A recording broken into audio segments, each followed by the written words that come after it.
Assalamualaikum warahmatullahi wabarakatuh. Alhamdulillahirabbil alamin. Wassalatu wassalamu ala Muhammadin wa ala alihi washabihi ajmain. Sehat sahabat-sahabat semuanya. Walaupun kesehatan kita belum optimal ya, dan kita bersyukur bahwa Allah memberikan kita kekuatan untuk menghadapi semuanya itu, dan kita berharap kita bisa melewati masa yang agak susah dan cukup mengerikan ini dengan baik ya, tanpa kehilangan akal sehat ya. Bukankah di medsos kita sering mendapatkan video-video viral yang lucu-lucu, tetapi sebetulnya ya agak gimana ya gitu. Tetapi di sisi lain kita juga melihat postingan-postingan yang mencerahkan ya, dan membantu sekali. Akan kita melihat empati yang masih tumbuh di kalangan bangsa kita, dan seperti yang pernah saya pikirkan bahwa empati itu berakar dari kemampuan berimajinasi. Karena tanpa berimajinasi kita tidak mungkin lah menumbuhkan empati ya. Bagaimana mungkin kita bisa merasakan kesedihan orang lain tanpa kita mampu membayangkan apa yang sedang terjadi di mereka itu. Jadi lagi-lagi kita tidak bisa mengabaikan peran pendidikan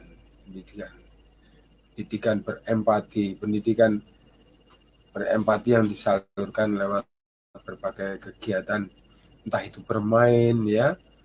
Bermain itu sesungguhnya juga sebuah pendidikan yang tidak kecil perannya ya, karena dengan tidak disadari anak-anak itu dilibatkan di dalam lewat kemampuan imajinasinya, lalu dia ikut membayangkan dan sebagainya itu. Jadi breaking news pagi hari ini bukan apa-apa, tetapi saya ingin mengungkap fenomena yang saya alami dan menarik untuk saya pakai catatan ya. Beberapa saat saya melihat di masyarakat ketika berada di ruang publik, di jalan ya, kita ingin menyeberang, itu sulit sekali menunggu timbulnya inisiatif dari pengguna jalan itu memberi kesempatan pada kita, sehingga kita harus menunggu sampai arus lalu lintas itu kosong. Nah, yang seharusnya jika empati itu tumbuh, maka itu tidak perlu terjadi demikian ya, walaupun tentu tidak ada penjaga yang mengatur, tetapi masyarakat yang tumbuh empati dan itu tentu memiliki kepedulian, dan dia mengekspresikan itu dengan caranya yang santun. Apa yang ingin saya ceritakan ya, 2 hari belakangan ya toh. Kemarin saya ingin pagi-pagi sedang menggunakan sepeda saya untuk mencari sarapan pagi, terus sampai di pertigaan di mana saya harus berbelok ke kanan ya. Dari depan kendaraan banyak, dari belakang juga banyak. Untuk berbelok saya tidak melihat isyarat atau bahasa tubuh dari para pengendara yang dari depan maupun dari belakang itu untuk melambatkan ya begitulah, sehingga saya terpaksa mengerem sepeda saya itu agak pelan begitu dan menunggu begitu. Ternyata di luar dugaan saya ada sepeda yang melambatkan dan menyilangkan tangannya untuk mempersilahkan saya melewati. Ini sederhana dan biasa sekali seharusnya, tetapi menjadi istimewa karena sekian ratus pengendara tidak melakukannya. Itulah. Jadi ketika Anda ingin melakukan suatu yang istimewa, lakukanlah apa yang tidak dilakukan oleh ratusan orang dan Anda yang memilih jalan itu. Begitu ya. Jadi ini adalah sebuah keistimewaan. Kalau kita bergerak menjadi bangsa yang akan beradab dan maju, maka kita tidak akan memanjakan ego kita atau ini, tetapi juga menumbuhkan empati dan kepedulian kita dengan cara yang santun dan arif ya. Walaupun sebetulnya itu tidak sulit ya, tetapi kesulitan itu sebetulnya bukan berasal dari mana-mana, tetapi dari hambatan yang ada dalam diri kita sendiri. Nah,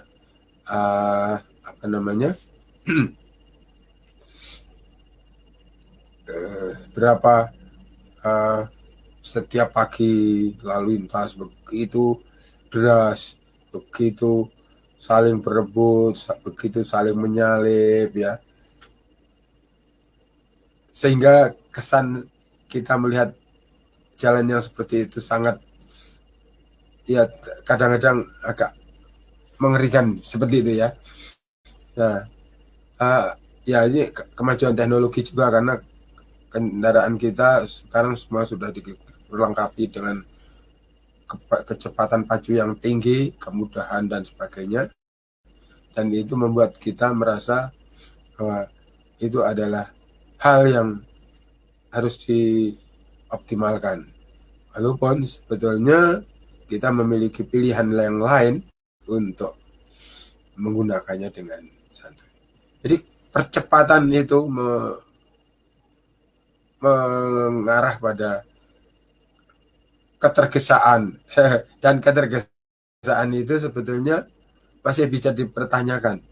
Betulkah kita sedang tergesa atau apakah hanya kita ingin tidak didahului atau dan lain sebagainya. Maka disitulah tantangan bagi kita untuk menyikapi keadaan itu. Ya, ungkapan ini mungkin terasa agak ortodoks ya, konservatif ya. Maklum, yang menyampaikan adalah seorang yang berumur. Bagi seorang anak muda, ini apaan ini ya, kita akan ya tentu saja. Tetapi barangkali satu saat kita akan menyadari bahwa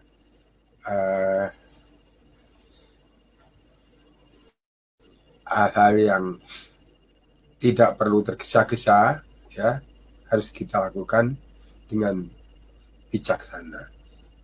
Kemudian yang kedua, saya mendapati hal yang berbeda juga tadi pagi di ATM.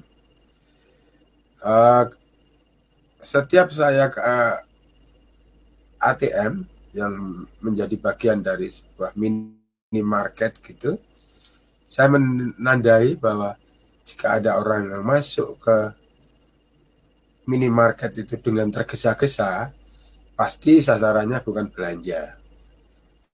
Pasti dia akan menuju ke ATM. Dan benar juga dugaan saya, ketika saya masuk, kayaknya dia tidak ingin kedahuluan. Dan lucunya juga, saya pernah disapot oleh seorang dan mengatakan, saya duluan ya Pak. Nah, ya gimana ya?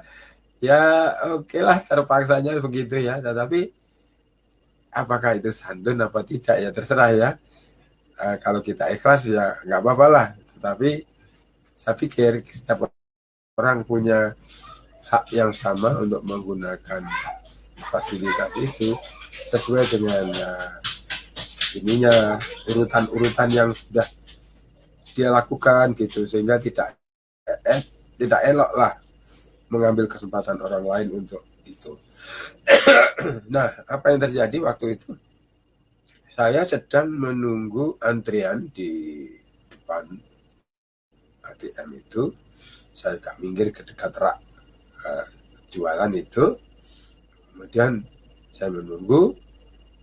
Saya melihat di sebelah sana ada juga seorang ibu yang sedang menunggu juga.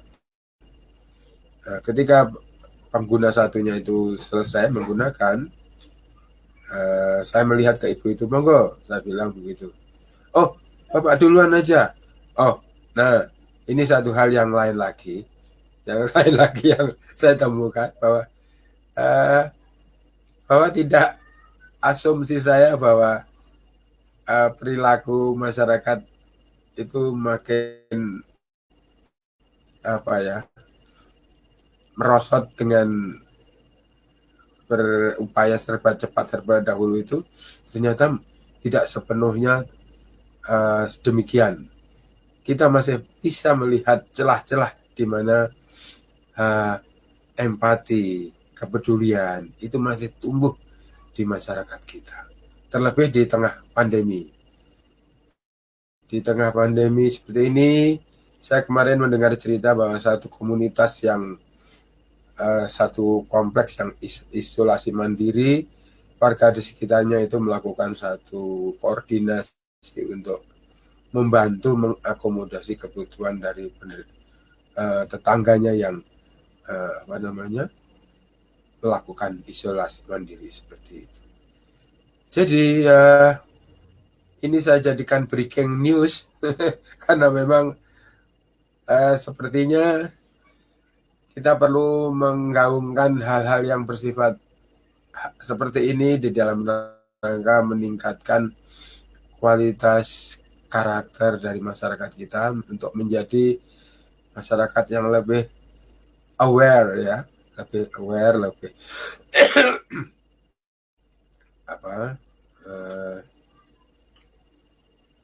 peduli dan sebagainya. Jadi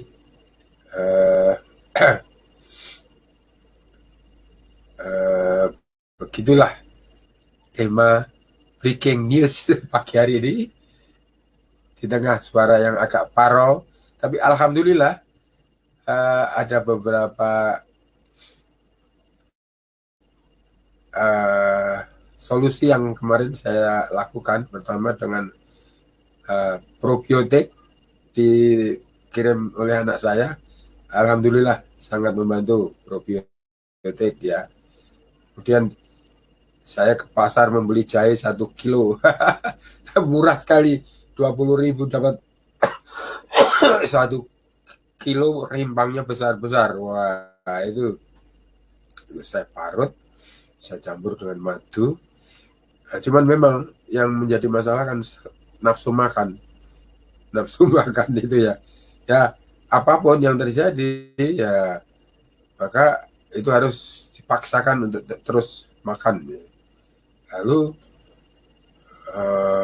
beberapa posting yang saya baca baik di WA maupun di Facebook itu sangat membantu juga, terutama yang sifatnya motivasi ya, pencerahan ya. Dan saya tidak sedang mencari beer brand karena kacang hijau juga sudah lumayan bagus gitu loh, kacang hijau dengan santan dan gula merah itu ya. Nah, itu sudah menjadi substitusi bagi sarapan pagi yang tidak cukup banyak ya. Oke.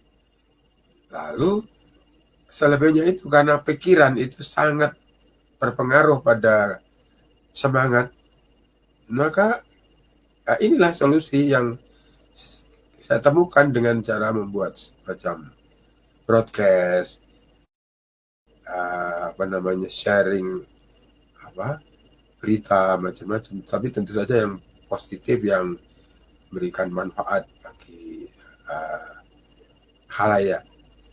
Oke, sampai di sini. Assalamualaikum warahmatullahi wabarakatuh.